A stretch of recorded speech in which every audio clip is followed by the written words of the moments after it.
Hello, I'm Jack, and today, I'd like to share with you my story, a story of love, betrayal, and rebirth. It all started at that fateful summer party when Sarah and I met for the first time, and it changed the course of my life. It was a lively summer night when my friend Sam invited me to his birthday party. I was hesitant to go because I don't usually enjoy these social occasions, but for some reason, I had a feeling that night that I should go. So I put on a nice outfit and set off for the party. As soon as I arrived at the party, a lady caught my eye. She looked vibrant, had a sweet smile, and was moving freely on the dance floor. She was so dazzling that she overshadowed the entire room. I couldn't help but be captivated by her charms and couldn't help but walk towards her. As I approached, she turned to face me and we looked into each other's eyes. At that moment, I felt as if time had stood still. Everything around me became blurred, and only her eyes were so clear. Her eyes seemed to tell me that we were destined to meet. With the rhythm of the music, we began to talk. I learned that her name was Sarah and that she was a graphic designer. We talked about many things, from our favorite music and movies to our aspirations in life and travel destinations. I was pleasantly surprised to find that we had a striking resemblance to each other. That night, we chatted like old friends, sharing stories and thoughts about each other. On that summer night, we talked late into the night. At the end of the party, we said our goodbyes, but we knew that it was just the beginning of something wonderful. We exchanged contact information and promised to meet again soon. That's how Sarah and I started a beautiful relationship. We spent a lot of time together exploring the city, sampling different cuisines, and sharing life's moments. I took her to my favorite jazz concerts, and she invited me to her photography exhibitions. We support each other, encourage each other, and grow together. After that wonderful summer, my relationship with Sarah grew very quickly. We were deeply in love with each other, and both felt that the other was our soul mate. So, after a year of dating, I decided to propose to Sarah.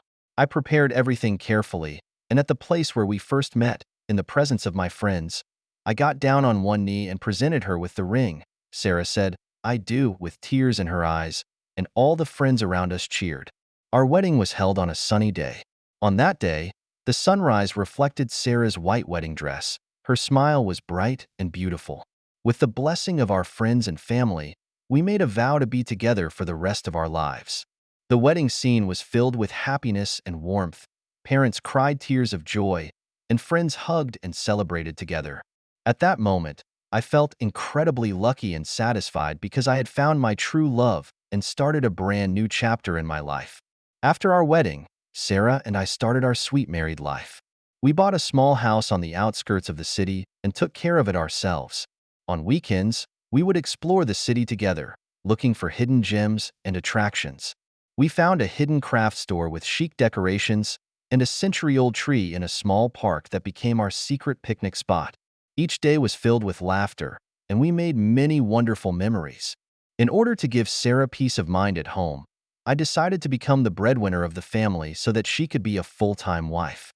For this reason, I work harder than ever, often working late into the night, just to give Sarah a better life. Although the work is very hard, whenever I see Sarah's carefully prepared dinner and her warm smile, all the efforts are worthwhile. Gradually, we began to plan for a child. We both loved children and felt that having a child would complete our little family. So we started to prepare for the arrival of a new baby. Sarah started to learn about motherhood, and I took time out from my hard work to attend maternity yoga classes with her. We decorated the nursery together and picked out a cute crib and toys. We have a bright future ahead of us. During that time, I felt incredibly happy and fulfilled.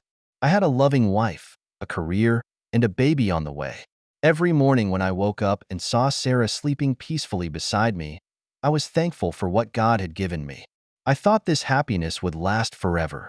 However, in retrospect, I may have overlooked some subtle changes in the midst of this bland, happy life. At that time, I was completely immersed in my own world, working hard for my job, working hard for my family, but I didn't realize that between Sarah and I, there had been some subtle cracks.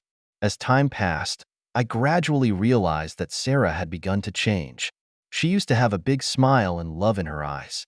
We would share our day, talk about work and future plans. But now, Her smiles are fewer and her eyes are wandering. In the past, Sarah would always greet me warmly, hug me, and give me a warm kiss when I came home from work. But now, when I walk in the door tiredly, what I see is Sarah's blank eyes and cold greeting. She is often absent-minded and not interested in my conversation. I remember once I told her with great excitement that my project had been recognized by a major client and that I might get a promotion. In the past, Sarah would have been happy for me and would have given me a big hug or even suggested going out to celebrate. But this time, she just said congratulations absent-mindedly, and her eyes didn't even leave her cell phone screen. What confused and worried me more was that our intimate moments had become fewer and farther between. Originally, we had planned to have a child, and Sarah had done a lot of preparation for it, such as reading books on parenting and learning how to take care of a newborn.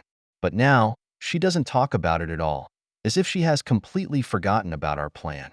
Even simple intimacies are often excused on the grounds that she's tired or not feeling well. There was a time when we would enjoy each other's company in the bedroom, but now our bed seems to have become an invisible chasm that pushes us farther and farther away from each other. Sarah began to find excuses to stay out late more often. Sometimes she would say she was going to a friend's birthday party, but when I called her friend, I found out there was no party at all. Another time, she said she had to work overtime to catch up on an important design project, but when I went to pick her up from her office, I found that she had left work early. In the face of my questions, she always stammered and couldn't tell me why. I tried to communicate with Sarah to see if she was experiencing any problems. But every time, she would say perfunctorily, "No, I'm just a bit tired lately," or "Maybe it's the change of season. I'm a bit sick." Gradually, I found that she began to avoid being alone with me, always looking for various reasons to go out. She would say she wanted to go shopping to buy clothes, but came back empty-handed. She would say she wanted to visit a friend, but I called her friend, only to find that she did not go. Although my heart was full of doubts and uneasiness, I always chose to believe in Sarah. We had been in love for many years and had gone through so many storms together. I was not willing to shake the foundation of our relationship just because of a few suspicions. I told myself, maybe Sarah just encountered some difficulties in her work or life and needed some time and space to adjust. I believe that as long as I continue to manage our relationship with all my heart and give her enough trust and support, we will be able to get through this difficult time. In order to ease the atmosphere between us, I began to treat Sarah more attentively. I would take a long way to buy her favorite desserts after work. I would plan some of her long-desired short trips on weekends. I even learned to cook some of her favorite dishes, hoping to make her feel my heart. However, no matter how hard I tried, Sarah's response was cold and perfunctory. Once, she would be overjoyed by my little surprises, but now, in the face of all my pleasing, she just barely pulls out a smile and continues to immerse herself in her own world. I'm beginning to wonder if there's something wrong with our marriage. Had we come to the end? Was the sweetness and happiness of the past just a fleeting dream? Whenever these thoughts came to my mind, I felt a pain in my heart. I don't want to believe that the love between Sarah and I has come to this point, but I don't want to give up. I believe that as long as we communicate frankly, we will be able to find the root cause of the problem and regain the good old days. So, I made up my mind to talk to Sarah. Even if she avoids it, I have to ask her clearly. I can't let our marriage come to an end without a word. My company arranged for me to travel for a week to attend an important training abroad. Before I left, I prepared a surprise for Sarah, planning to come back a day early and give her an unexpected romantic dinner. I carefully selected her favorite flowers and made reservations at a fancy restaurant she had always wanted to go to. I imagined with great anticipation that when I appeared at the doorstep and saw Sarah's surprised face, it would be such a happy and cozy moment. When I finished my training early and rushed home, expecting to surprise Sarah, I heard some strange noises coming from the bedroom. The sounds made me feel confused and uneasy, and my heart beat faster than ever. I softened my steps and crept closer to the bedroom to find out what was going on. Through the crack of the hidden bedroom door, I saw a sight I couldn't believe. I saw Sarah and our neighbor, Tom, naked and entwined, so absorbed in each other that they didn't even notice the commotion outside the door. The scene stabbed me in the heart, and I felt a deep sense of pain and betrayal that this was the reason Sarah had recently distanced herself from me. A million images flashed through my mind. Sarah's coldness toward me, her frequent late nights, her avoidance of intimacy. Everything had an explanation. I want to rush in and question her, want to loudly vent my anger and hurt, but reason tells me that now is not the time. I need to calm down, need to collect evidence, so as to be able to get the upper hand in the subsequent legal battle. Holding back the pain and anger I felt inside, I quietly took out my cell phone and started recording through the door. My hands were shaking and my heart was beating so fast that it almost burst out of my chest, but I knew I had to do it. I carefully recorded their every movement, every intimate behavior. These images were like sharp blades that cut into my heart over and over again. But I realized that this evidence would be crucial for the rest of my life. After recording the video, I left the house unnoticed and went to a bar. I ordered whiskey after whiskey, trying to numb my pain with alcohol. I thought about the past over and over again, trying to find out what went wrong, what brought our relationship to this point. But no matter how much I thought about it, I couldn't understand Sarah's betrayal. We used to love each other so much. I gave everything to her. How could she do this to me? The loud music and voices in the bar seemed to have left me, and I felt more alone and helpless than ever before.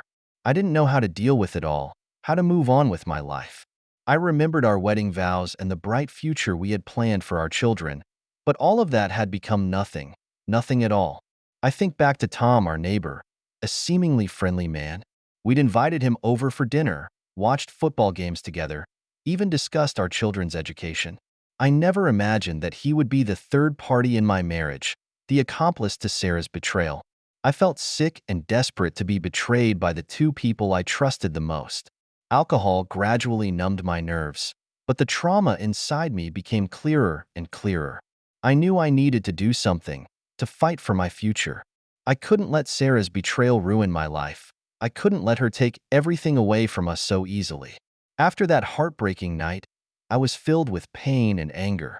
I couldn't believe that my beloved wife had betrayed me, and that the neighbor I had trusted had been responsible for destroying my marriage. There were times when I wanted to rush to them, question them loudly, and even take revenge. But reason told me that impulsive behavior would only make things worse. I needed to calm down and carefully plan my revenge. I contacted my old friend Daniel, an experienced divorce attorney who has helped countless couples with their marital problems over the years. Over the phone, I told him about my situation, and he said he would do his best to help me. We agreed to meet the next day at his law firm to discuss strategies for dealing with the situation. The next day, I arrived at Daniel's law firm on time. He had prepared a detailed plan for me. First, we needed to continue gathering evidence to prove Sarah's infidelity. In addition to the video recording of that night, we also need more materials, such as their chatting records, dating photos, etc. Daniel suggested me to hire a private detective to follow their whereabouts. At the same time, he also reminded me to protect myself and not to engage in any aggressive behavior that might affect the lawsuit. Over the next few weeks, I followed Daniel's advice and started a lot of forensic work. I secretly copied Sarah's cell phone and exported all her emails and text messages.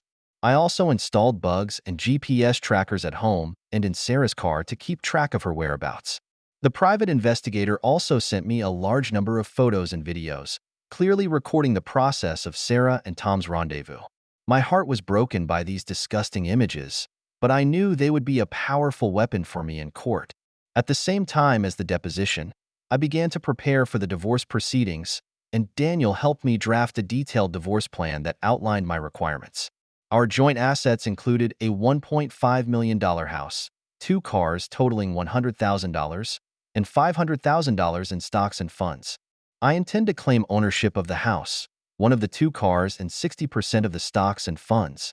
In order to hit Sarah further, I also plan to take some other measures. I was going to spread the news of Sarah's infidelity in my circle of friends and send the photos and videos anonymously to her friends and family. I'm also going to set up a social media account dedicated to exposing Sarah's behavior and posting regular scandals about her. I'm going to make her look bad in front of everyone and make her pay for cheating on me. Of course, I knew that this plan would not go smoothly, and Sarah would probably resist violently and refuse my offer. But I had plenty of evidence in hand, and I had an experienced lawyer like Daniel to advise me. I am confident that I will be able to win the divorce proceedings and defend my dignity and rights. With the plan in place, I felt an added sense of determination and strength. I knew that the next few days would not be easy, that I would face Sarah's questioning, and that I would face a grueling legal battle. But I was ready to face all of this with courage. This revenge program will be a turning point in my life. It will make Sarah pay for her betrayal and let me regain my dignity.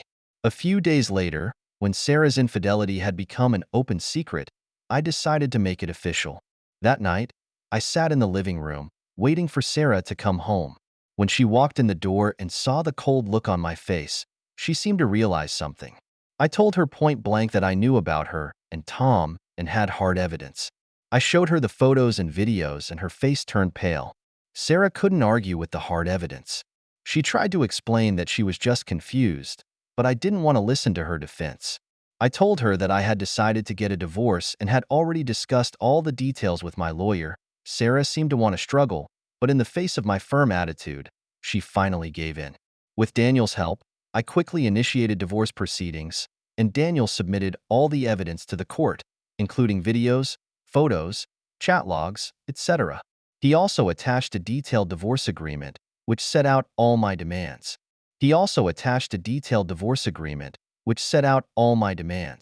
Sarah initially tried to refute my claim that the division of property was unfair, but with Daniel's strong defense, her rebuttal seemed to pale in comparison. In court, when the judge saw the hard evidence, he strongly condemned Sarah's behavior. At his suggestion, Sarah finally agreed to our divorce settlement. According to the agreement, I got ownership of the house, one of the 2 cars, and 60% of the stocks and funds.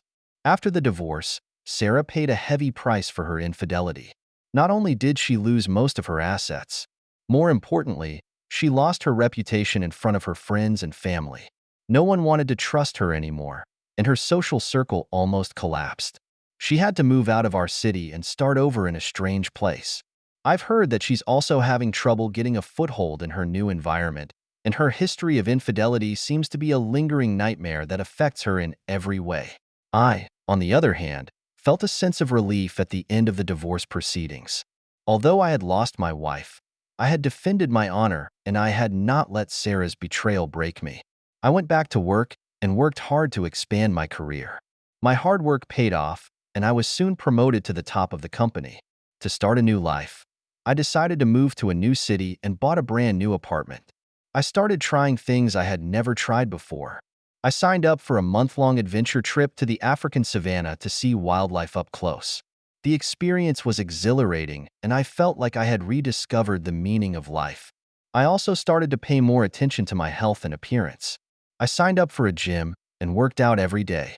After a few months of hard work, my body became more toned and fit, and I felt much more confident. I also learned how to take care of my appearance and learned to dress and take care of my skin. Gradually, I noticed that women on the street started to give me friendly glances. Life was getting on track, but I knew there was still a hole in my heart. Sarah's betrayal had left me with an indelible pain, and I didn't know if I could ever trust another person again. But I realized that I couldn't let the past haunt me for the rest of my life. I began to try to embrace new possibilities and make new friends. I enrolled in some hobby classes, learning painting and yoga, and in the process, I met some like-minded friends. Gradually, I realized that there were many things to look forward to in life. I rediscovered myself and found a new direction for my life, knowing that I could not change the past, but I could decide my future. I know that I can't change the past, but I can decide my own future. Sarah's betrayal taught me a profound lesson. Love needs to be built on trust and loyalty, and once this foundation is lost, even the most beautiful relationship will come to an end. Today, I am sharing this story in the hope that it will give some inspiration to those who have had similar experiences. In the face of betrayal, we may feel pain and helplessness, but we cannot let it break us. We have to learn how to get up from the pain, how to rebuild ourselves, and how to believe that there are still good things waiting for us in life. Only by facing the past with courage can we embrace a brighter future. Remember, No matter what kind of test life gives us, we have to be strong, because only in this way we can become a better version of ourselves to create the life we want. Thank you for taking the time to listen to today's story. If you enjoyed it, please like and subscribe if you haven't already. If you have a story to share about your own or someone else's experience, please feel free to contact me. Take care.